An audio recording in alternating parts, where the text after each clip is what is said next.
Mixtapes and DVDs is my era. Facts. We did it better. Yep. Pelly leathers, Facts. ACG boots. We 80s babies Woo. and early 90s when it got grimy. I was out of this world, you could not find me unless you check the lobby. Hustling was my hobby. We was lobby boys Yep. before Jim Jones. You could catch me in Harlem eating Jimbos.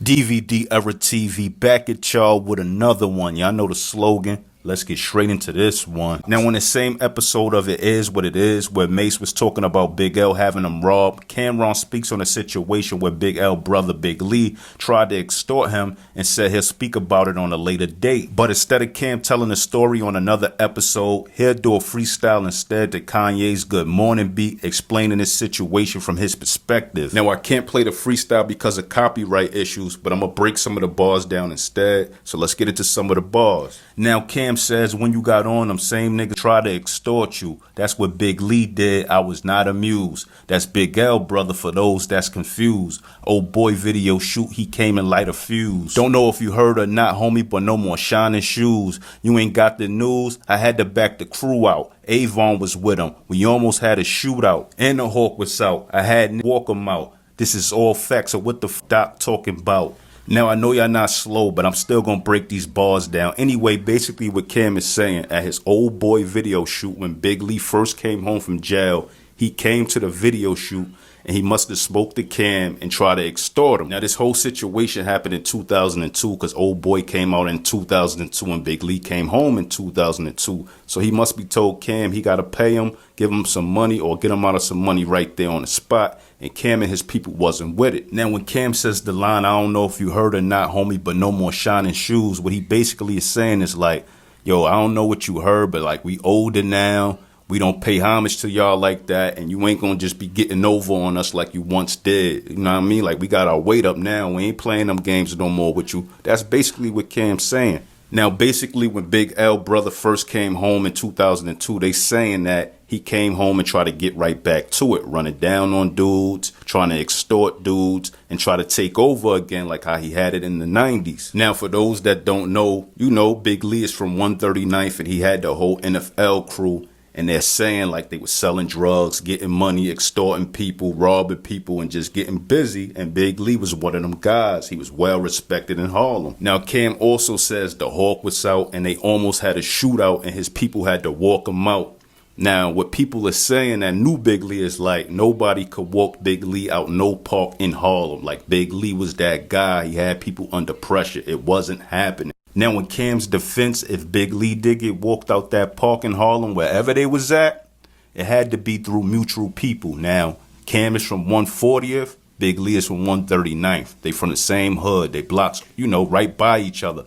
So they probably had mutual friends. And out of the respect that Big Lee may have had for some of the people at the video shoot is why he left. Now, jump in my comment section. Tell me, do y'all feel like Camron had people walk Big Lee off this video set? Or do you feel like Cam capping a little? He just spicing his rhymes up. Let me know in the comment section. Now, this was 2002 when Big Lee first came home. And, you know, not too long after this, he would get killed. You know what I'm saying? On the same block Big L got killed on. So he wasn't alive for too much longer after this. So Cam probably got off easy, especially if they was going to have a shootout. Things could have got ugly for Cam in Harlem. And I'm asking y'all, like, do y'all really think they was going to have a shootout? And if they was going to have a shootout, it probably wasn't Cam. I'm quite sure it was a video shoot, so he had his whole crew with him, and he had some hitters with him that probably was holding guns, and they was ready to get busy for him. So that could be the case, too. Now, as far as Doc is a member of NFL, and he said basically what I'm hearing is nobody's walking Big Lee out no park, but he can't say it's true or not because he was locked up at the time. So tell me what y'all think. Now, a lot of people don't know that True Life whole beef with Dipset all stems from True Life cousin and homie JoJo Capone problems with Jim Jones. Jim and True Life situation derived from you? Yeah. That was my situation. Now, to make a long story short, it was a time when JoJo Capone and True Life were holding Jim Jones down and getting him out of a lot of issues he was in at the time. Now, basically, Camron promised JoJo Capone some stuff on the business side of things where JoJo Capone could basically be compensated for holding Jim Jones down and Dipset, but it never happened due to Jim Jones. Now, JoJo Capone put a green light on Dipset, And this is how True Life got involved. Now, JoJo said it wasn't for Killer because JoJo felt Cam did right by him. That was my situation with the whole Dipset. All that friction, green light is a green light, and that's just how we move. Originally, True Life was just coming at Jim Jones, but no one was off limits from Dipset as time went on. Now, let's take it back a little with this whole situation. Now, on January 13th, 2007, True Life would drop his mixtape for True York, hosted by J Love. Now, on the cover of this mixtape, it's a picture of True Life with Jim Jones behind him in a bikini, and he has Camron as well, dressed like a female behind him. Now, a few days after True Life released his mixtape for True York, someone from Dipset camp hacked True Life's social media account on MySpace and uploaded a new cover. Now, on this cover, it said Jim York. It had a picture of Jim Jones in the front. Jay-Z was dressed behind Jim Jones like a female, and it also had True Life in like some one-piece Speedo type of thing in the back of Jim Jones as well. Someone in the Dipset camp has some ill computer game because they somehow hacked into the MySpace page of True Life from Rockefeller. Now, we know Cam co-signed the J.R. Writer diss record to True Life, and also at Camron Curtis' video shoot when he was being interviewed by Sub-Zero. When they asked him about True Life, he said he didn't know him. How you feeling about the True Life throwing blows at you, my man? I don't know who that is. Who's that? And we all know it's documented that JoJo Capone and True Life was some of the people to come save Camron and Jim Jones when they had their fight with Junior Mafia. Situation happened at the Rucker. We'll get you out the situations at the Rucker. Now, when you listen to Camron IG Live, he basically paints the narrative like Jim Jones was just outside beefing with people and he ended up beefing with True Life and he ain't know nothing about it when he did. And I felt like when he spoke on the situation, he wasn't keeping it all the way 100. I know he got a problem with with True Life. I guess they was beefing or whatever. Now, around this time, Camron wasn't really thinking about True Life, I feel like, because he was more focused on his beef with 50 Cent.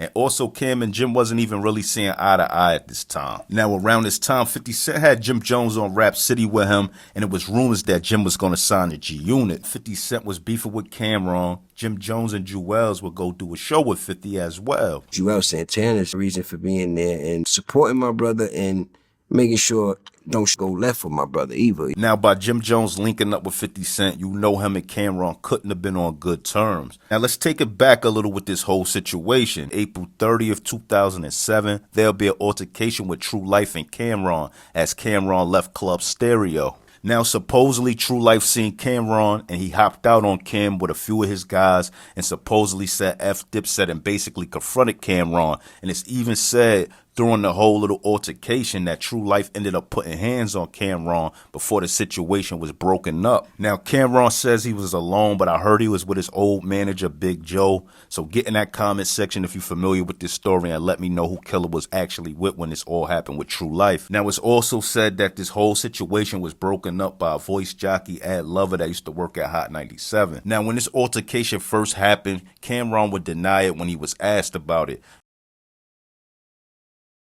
Now, we all done heard about Mase and Jay-Z trading shots at each other in the early days of the DVD era. Now, Mase sent shots at Jay-Z on 112's 1998 single Love Me, saying, all I hear is platinum that, platinum this, platinum whips, and nobody got no platinum hits. And Jay-Z would throw shots at Mase on his Imaginary Player track off his 1997 album In My Lifetime Volume 1, as well as his 1998 release Volume 2, Hard Knock Life, on his Ride or Die track. Now, according to Mase, this whole back and forth with Jay-Z on Wax started over a female named Ariane. Now, Ariane is the same female on a skit on Mase's album Harlem World. Now, according to Mase, he actually may have smashed this female, and supposedly this female Ariane was the girl of someone in Jay-Z camp, and Jay-Z and Dame wasn't feeling it. Now, according to Mase, he'll run into Dame Dash in Harlem, and Dame would ask Mase if he wanted to fight. Now, supposedly when Mase and Dame Dash was about to fight, Camron would step in and pull out a baseball bat on Dame, letting him know he wasn't letting it go down.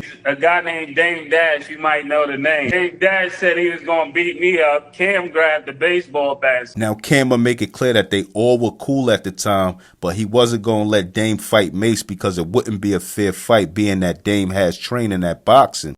All of us was cool. But see, the thing about Dame is almost one step lower than a professional boxer. Now on complex.com, it has an article on Mase speaking about this whole situation back in 2012 when he was on MTV Rap Fix Live. And Mase says, it was a girl, she liked me, we did whatever we did, and it was somebody's girlfriend that was in Jay-Z crew, he said. So then me and Dame get into it. Mase continued, Dame wanted to box me. I tell him, let's box. We didn't end up boxing. Everybody broke it up on 125th. Now, Mase would go on and say that he felt Jay-Z inherit the beef after this situation, and that's why Jay-Z dissed him on his Imaginary Players track. And you know, Mase returned fire on 112's Love Me record. Now, if you didn't know, now you know how the whole back and forth with Mase and Jay-Z started, according to Mase. And Dame Dash and Camron got a pretty good relationship to this day. And you know, Cam and Mase both said Dame is their big brother. So we know this is all old stuff and it's water under the bridge.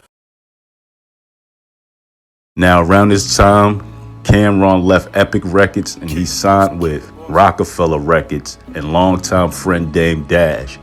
Now, he puts out an album called Come Home With Me. And on Come Home With Me, one of the songs is called Leave Me Alone, and it's produced by Daz Dillinger.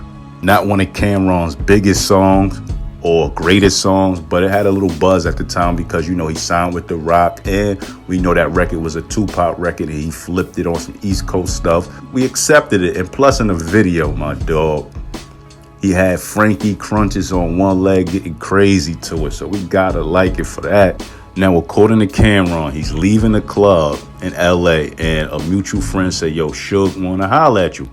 He like, all right, let me holler at him. Suge approached him and says, you know you owe me some money. Camron like, for what? He like, for that Leave Me Alone record. That's a Tupac sample. He like, well, Daz Dillinger made the beat. He already cleared it for me.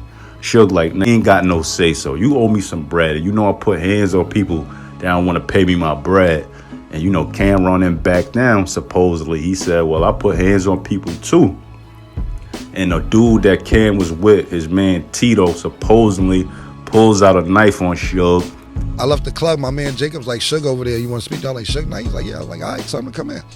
So he comes over. He's like, yo, what's up? I'm like, yo, what's up, bro? How you doing? He like, I'm good, but you owe me some money. He's like, nah, you owe me some money. You used that Tupac beat on your album. That's my beat. And I'm like, well, Daz came to the studio and played it over. Daz Dillinger. Like, well, Daz ain't got no say so. That's my beat. And you owe me money. And I'm like, hey, yo, bro, I ain't giving you no bread. What's poppin'? He like, well, I tell you now, I fuck is up on giving you money. So now my man's starting to flinch. He like, what? Yeah, so I'm like, yo, I is up too. What we doing? What's poppin'? And he was like, you know what? It ain't even no big deal, bro. We all good. Now, throughout Canibus' career, LL wouldn't be the only MC he dissed. He also sent shots at Eminem and Beanie Siegel. But in 2002, on Canibus' sophomore album, on a song called I'll Bust Him and You Punish Him, he had some bars going at Harlem World rapper Blinky Blink, saying Thug Cats frontin', whacking and Blinky Blink. Now, Mase had a group around that time called Harlem World who wasn't too known for their lyrical ability and was more known for their commercial success with songs like I Really Like It. Now, Blinky Blink will be featured on a song for the Rugrats soundtrack called Take Me There, which featured Maya, Mase, and Blackstreet. And at this time, you had artists that was on the top of their game like DMX and the Lox, so a lot of lyrical rappers took Blinky Blink as a joke. Now, supposedly, Blinky Blink and his crew, along with Camron, showed up to Canibus album release party for 2000 BC, and as soon as Blinky Blink saw Canibus, he popped on him and started a whole brawl. Now, allhiphop.com did a write-up on this situation, and they had this to say. Canibus, who was celebrating the release of his sophomore album 2000 BC before Canibus was sucker punched in his face and then stomped out in the chaos. The perpetrators were Harlem World's Blinky Blink, Camron, whose rhyming abilities are limited. The fight was a result of Canibus dissing Blinky Blink on a track called Die Slow. Canibus was also struck over the head with a glass encased candle that was from the bar, and Canibus is in serious condition. The club security was extremely low according to witnesses to the melee. A number of celebrities were in hand to help Canibus celebrate, including Biz Markie and Special Webb. The party was hosted by Doo-Wop and Max Glazer. Canibus was supposed to have a second release party this Thursday at a club in NYC, and it still will go on as planned. Now, Camron mentioned this whole situation on the Diplomatic Immunity 2 album on a song called Take 'Em to Church, where he's basically dissing Mase, and he said, screaming out Harlem, huh, like you ain't abandoned us, well let me fill you in, now it's a whole clan of us, Blink so mad he went and beat up Canibus, meaning like